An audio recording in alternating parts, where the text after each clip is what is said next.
அனைவருக்கும் மீனூஸ் கிச்சனின் அன்பான வணக்கங்கள். இன்றைக்கி நம்ம கிச்சனில் என்ன பார்க்க போகிறோம் அப்படின்னு பார்த்தீங்கன்னா, இன்றைக்கி இந்த வாழைக்காய் வச்சு பொடிக்கறி தான் பார்க்க போகிறோம். இதுக்கு ஒரு பொடி ரெடி பண்ணி நம்ம வந்து வாழைக்காய் பொரியல் பண்ணிக்கலாம். ஏற்கனவே நம்ம எண்ணெயில் வறுத்து போட்டிருக்கோம். எண்ணெய் வாழைக்காய் வறுத்து போட்டிருக்கேன், ஒரு வீடியோ போட்டிருக்கேன். இப்போ நம்ம வந்து பொடிக்கறின்னு சொல்லிட்டு இந்த பொடி வந்து ரெடி பண்ணி நம்ம பவுட்ரு பண்ணி இந்த வாழைக்காயை நம்ம வந்து பொரிச்சிக்கலாம். இது வந்து தோல் சீவிட்டு இப்போ தண்ணியில் போட்டு வச்சுக்குவோம். இதுக்கு சும்மா ஒரு அரைநெல்லிக்காய் அளவுக்கு புளி ஊற வச்சுருக்கேன். இப்போ இந்த பொடி பார்த்திங்கன்னா, இதுக்கு 2 ஸ்பூன் கடலைப்பருப்பு, 2 ஸ்பூன் தனியா, ஒரு 5 காஞ்ச மிளகா எடுத்துருக்கேன். 5 காஞ்ச மிளகா உங்கள் காரத்துக்கு தகுந்த அளவு சேர்த்துக்கோங்க. இது வந்து தேங்காய் கொஞ்சம் பூ மாதிரி திருவிட்டு கடைசியில் இறக்க போகும்போது போட்டுக்கலாம். அது வேணா போட்டுக்கலாம், இல்லை வேண்டாம்னா ஸ்கிப் பண்ணிடலாம். இப்போ நம்ம கடாய் வச்சு மல்லி, கடலைப்பருப்பு, மிளகாய் இது மூணையும் நல்லா வறுத்துட்டு கரகரன்னு, அதாவது ரொம்ப நைஸாக பொடி பண்ணாமல் கொஞ்சம் கரகரன்னு நம்ம கோதுமை ரவை பதத்துக்கு பொடி பண்ணி எடுத்துக்குவோம். பாருங்கள் ஃப்ரெண்ட்ஸ், இப்போ வந்து நான் அடுப்பத்தை வச்சுட்டு கடாய் வச்சுட்டு அதில் மல்லியை சேர்த்துருக்கேன். மல்லி வந்து லேசாக சூடு வர அளவுக்கு வறுத்துக்குவோம். இதை வறுத்து எடுத்துகிட்டு நம்ம கடலைப்பருப்பு, காஞ்ச மிளகாய் எல்லாம் ஒரு தடவை வறுத்தளிக்கலாம். முதல்ல ட்ரையாக அப்படியே வறுத்துக்குவோம். அப்புறம் ஒரு ஸ்பூன் ஆயில் ஊற்றி அப்படியே வறுத்துக்கலாம். இது வந்து நம்ம கோதுமை ரவை எப்படி கொஞ்சம் கரகரன்னு இருக்கோ அந்த மாதிரி பொடி பண்ணிக்கணும். ரொம்ப நம்ம வெள்ளை ரவை மாதிரி பொடி பண்ணிடாமல் கோதுமை ரவை சைஸுக்கு 1-2 கரகரன்னு பொடிச்சு எடுத்துக்கணும். இப்போ இது கூட நம்ம காஞ்ச மிளகாய் சேர்த்துடலாம். இந்த சூடு வந்து பொடி பண்ணுற அளவுக்கு இருந்தால் சரி. ஏற்கனவே காஞ்சி தான் இருக்குது, இருந்தாலும் ஒரு தரம் சூடு வர வறுத்துட்டோம்னா நைஸாக சீக்கிரம் பொடி பண்ணிடலாம். கொஞ்சம் கரகரப்பாக பொடி பண்ணி எடுத்துக்கணும். இதுக்கு நான் ஒரு வாழைக்காய் எடுத்திருக்கேன். இப்போ நம்மளோட மல்லி வந்து நல்லா படப்படன்னு வெடிக்குது. இப்போ நம்ம எடுத்துக்கலாம். இதை எடுத்து ஒரு தட்டில் மாற்றிட்டு அடுத்து கடலைப்பருப்பை கொஞ்சமாக லேசாக செவந்த நேரத்துக்கு எடுத்துக்குவோம். இப்போ நம்மளோட கடலைப்பருப்பு லேசாக நல்லா செவந்துருச்சு. இப்போ இதில் நான் ஒரு ஸ்பூன் நம்ம தாளிக்கிற ஆயில் தான் சேர்த்துக்கிறேன். ட்ரையாக இருக்குங்கிறனால ஒரு ஸ்பூன் ஆயில் சேர்த்துக்கிறேன். இப்போ இது கூட நம்ம வறுத்து வச்ச மல்லியும் மிளகாயும் எண்ணெயில் போட்டு ஒரு தடவை கிண்டிட்டு நம்ம எடுத்துக்கலாம்.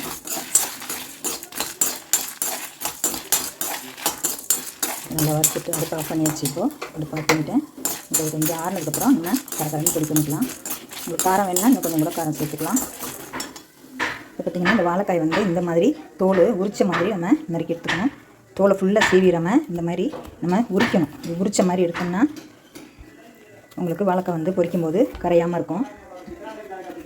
இந்த மாதிரி உரித்து எடுத்துக்கோங்க. எடுத்துகிட்டு சின்ன சின்ன துண்டாக தேவைக்கு தகுந்த மாதிரி நறுக்கிக்கலாம். இப்போ நான் வாழைக்காயை இந்த மாதிரி தோல் அப்படி உரித்து எடுத்துருக்கேன்.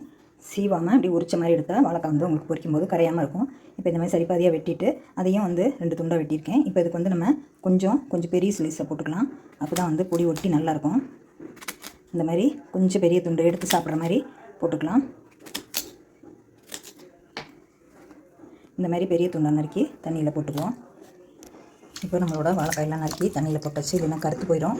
நீங்கள் அரிசி கழுவின தண்ணியில் கூட போட்டிங்கன்னா அது ஒரு மாதிரி தெரிஞ்சு வரும். அப்போ வந்து அந்த துவர்ப்பெல்லாம் ரொம்ப போயிடும் உங்களுக்கு. தண்ணியில் போட்டு வச்சுருக்கோங்க. வாழைக்காயோ கத்திரிக்காயோ நறுக்கினா தண்ணியில் போட்டுருங்க. இப்போ நான் வந்து ஒரு பாத்திரத்தில் ஒரு 2 டம்ளர் தண்ணி வச்சுருக்கேன். இதில் வந்து நம்ம இந்த புளியை வந்து கொஞ்சமாக கரைச்சி இதில் சேர்த்துக்குவோம். ஒரு புளிப்புக்காக. அவ்வளோதான். இப்போ இதில் நம்ம ஒரு 1/2 டீஸ்பூன் மஞ்சள் சேர்த்துக்குவோம் இந்த தண்ணியில். இதை போட்டு இப்போ இந்த வாழைக்காய் எடுத்து இதில் அள்ளி போட்டு ஒரு கொதி, அதாவது ரொம்ப கொதிக்கக்கூடாது, தளன்னு ஒரு கொதி கொதித்த உடனே நம்ம இந்த வாழைக்காயை வடிகட்டி எடுத்துக்கிட்டுருணும். ரொம்ப அவியக்கூடாது. போட்டு ஒரு கொதியில் நம்ம இப்போ எடுத்துடணும். நான் காமிக்கிறேன் பாருங்கள். இப்போ இது கூட ஒரு ஸ்பூன் உப்பு சேர்த்துக்குவோம்.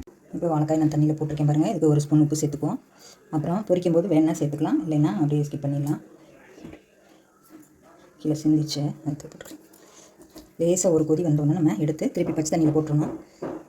இப்போ பாருங்கள் ஃப்ரெண்ட்ஸ், என்னோட வாழைக்காய் வந்து ஒரு கொதிக்க ஆரம்பிச்சிருச்சு. ரொம்ப ஒன்றும் கொதிக்க வேண்டியதில்லை. இந்த மாதிரி தண்ணி சூடு வந்து சுற்றி 4 பக்கமும் ஒரு கொதி வந்துச்சுன்னா அப்படியே இப்போ நம்ம அடுப்பு ஆஃப் பண்ணிவிட்டு இதை எடுத்து நம்ம பச்சை தண்ணியில் போட்டுக்கலாம். நான் வந்து காய் கழுவின தண்ணியை மாற்றிட்டு வேறு தண்ணி எடுத்து வச்சுருக்கேன். ஏன்னா அந்த சூடு ஆறுனா தான் நமக்கு சட்டியில் ஒட்டாமல் உங்களுக்கு பொரிக்க வரும். அதனால் இந்த டிப்ஸ் ஃபாலோ பண்ணுறோம். இது பச்சை தண்ணியில் மாற்றி விட்டுருவோம்.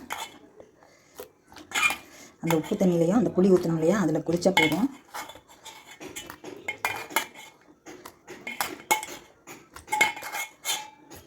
கொஞ்சம் நேரம் சூடு ஆறட்டும். இந்த தண்ணி நமக்கு வேண்டியதில்லை, இது கீழே ஊற்றிடலாம். இப்போ நம்ம வறுத்து வச்சதை ஆற வச்சுருக்கேன். இதை வந்து நம்ம பொடி பண்ணிட்டு வந்துடலாம். அப்புறம் தேங்காயும் வந்து நம்ம பூ மாதிரி திருவிட்டு வந்துடலாம். இப்போ நம்ம தண்ணியில் போட்ட வாழைக்காயை நம்ம எடுத்துக்கலாம். தண்ணி இல்லாமல் எடுத்து வேறு பாத்திரத்தில் மாற்றிக்கலாம். பாருங்கள், இதுவே நல்லா உங்களுக்கு வெந்த மாதிரி வந்துருச்சு. ஒரு வாழைக்காய் தான் எடுத்துருக்கேன். இந்த மாதிரி கொஞ்சம் அவிச்சு எடுத்துகிட்டு அந்த வாயுவும் கொஞ்சம் போயிடும். இந்த தண்ணி நமக்கு தேவையில்லை, ஊற்றி வச்சு. இப்போ இந்த காயை வந்து இதில் போட்டுக்கலாம். போட்டுட்டு இப்போ நான் அடுப்பத்தை வச்சுட்டு எண்ணெய் காய வச்சு நம்ம பொரிக்கிறத பார்க்கலாம். இப்போ நம்மளோட பொடியை நல்லா இந்த மாதிரி கரக்கரன்னு பொடி பண்ணி எடுத்து வச்சு பாருங்கள். இந்த மாதிரி இட்லி பொடியோட கொஞ்சம் முன்னாடியே எடுத்துக்கணும். இப்போ நம்ம ஆல்ரெடி இதில் மஞ்சள் உப்பு எல்லாம் சேர்த்து வச்சு இப்போ நம்ம பொரிக்கிறத பார்க்கலாம். இது பாருங்கள் ஃப்ரெண்ட்ஸ், நான் இப்போ வந்து கடாய் வச்சுட்டு இதுக்கு ஒரு 4 ஸ்பூன் ஆயில் சேர்த்துருக்கேன். இதுக்கு பொரிக்கிறதுக்கு கடுகு உளுந்தம்பருப்பு போட்டிருக்கேன். பாருங்கள் ஃப்ரெண்ட்ஸ், எண்ணெய் காஞ்சிடுச்சு. இப்போ நம்ம கடுகு உளுந்தம்பருப்பு சேர்த்துக்கலாம்.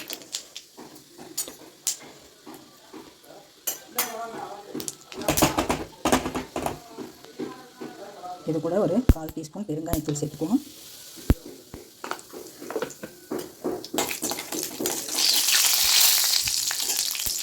கொஞ்சம் கருவேப்பிலை,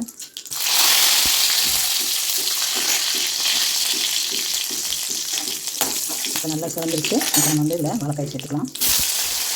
வாழைக்காயை மறுபடியும் கையிலேருந்து பிழிஞ்சு எடுத்து தான் போடணும். அப்படி தண்ணி இருக்கும், அதனால் பார்த்து கையில் வாங்கி போட்டுக்கோங்க. இல்லைன்னா வடிகட்டி வச்சுக்கோங்க. மறுபடியும் இப்போ தண்ணி இருக்கிறத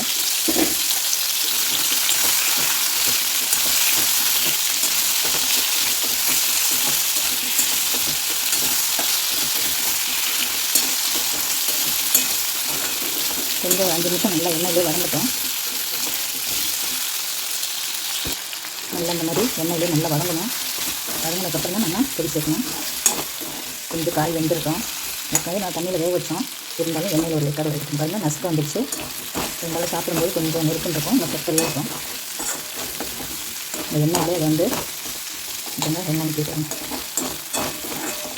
உங்களுக்கு காரம் பத்தலைன்னா இன்னும் கொஞ்சம் மிளகாத்தூள் எதுவும் சேர்த்துக்கலாம்.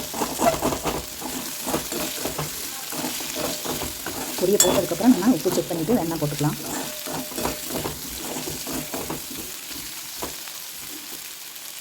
அது நசுக்கும்போது எப்படி நசுக்கு வந்துடணும். 2 துண்டாக வச்சு பாருங்கள் காய். இப்படி எண்ணெயிலே நல்லா வதங்கணும்.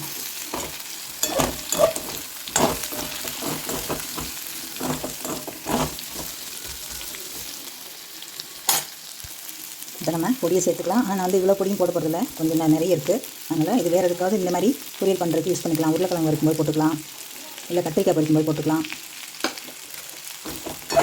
போட்டு நல்லா கலந்து விட்டுருவோம்.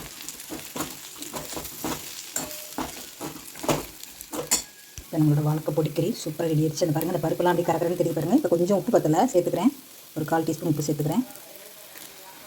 இப்போ இந்த சமயத்தில் நீங்கள் தேங்காய் வேணுன்னா சேர்த்துக்கலாம், இல்லை வேண்டான்னா கூட நீங்கள் ஸ்கிப் பண்ணிடுங்க. நான் கொஞ்சமாக திரிய வச்சுருக்கேன். லேசாக பட்டும் படாமல் அப்படியே போட்டுக்கலாம், ரொம்ப போட வேண்டாம். நம்மளோட சூப்பரான வாழைக்காய் பொடிக்கறி தயிர் சாதத்துக்குலாம் சூப்பரான காம்பினேஷன் இது. பாருங்கள், அவ்வளோ எண்ணெய் ஊற்றிருந்தேன், எல்லா எண்ணெயும் காண பாருங்கள். டேஸ்ட்டு சும்மா எண்ணெயாக இருக்கும். இந்த மாதிரி ஒரு தடவை ட்ரை பண்ணி பாருங்கள். பார்க்கும்போதே எப்படி இருக்குது பாருங்கள்.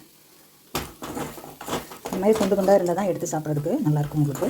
காயும் நல்லா வெந்துருச்சு பாருங்கள். பாருங்கள், ஒரு நசுக்கி காமிக்கிறேன் பாருங்கள். அவ்வளோதான், நம்மளோட சூப்பரான வாழைக்காய் பொடிக்கறி ரெடி ஆயிடுச்சு. இது நம்ம இப்போ வேறு பவுலில் மாற்றிக்கலாம். பாருங்கள் ஃப்ரெண்ட்ஸ், நம்மளோட வாழைக்காய் கறி சூப்பராக ரெடி ஆயிடுச்சு. தயிர் சாதம், வாழைக்காய் பொடிக்கறி சூப்பராக ரெடி ஆயிடுச்சு பாருங்கள். சும்மா எம்மியாக இருக்குது. டேஸ்ட்டு சும்மா செம்மையாக இருக்குது. காரம் உப்பு எல்லாமே கரெக்டாக இருக்குது. நீங்களும் இந்த மாதிரி செஞ்சு பார்த்துட்டு உங்கள் கமெண்ட்ஸ் சொல்லுங்கள். இந்த வெயில் நேரத்துக்கு ஒரு தயிர் சாதமாக இந்த மாதிரி ஒரு வாழைக்காய் வறுத்தது இருந்தால் கூட போதும் நமக்கு. இந்த மாதிரி நீங்கள் உருளைக்கிழங்குலையும் கூட ட்ரை பண்ணலாம். ஓகே ஃப்ரெண்ட்ஸ், இந்த வீடியோ பிடிச்சிருந்தா லைக் பண்ணி ஷேர் பண்ணி கமெண்ட்ஸ் பண்ணுங்கள். சப்ஸ்கிரைப் பண்ணுங்கள் ஃப்ரெண்ட்ஸ். அனைவருக்கும் நன்றி. பாருங்கள், நம்மளோட சூப்பரான வாழைக்காய் பொடிக்கறி அருமையாக ரெடி ஆயிடுச்சு.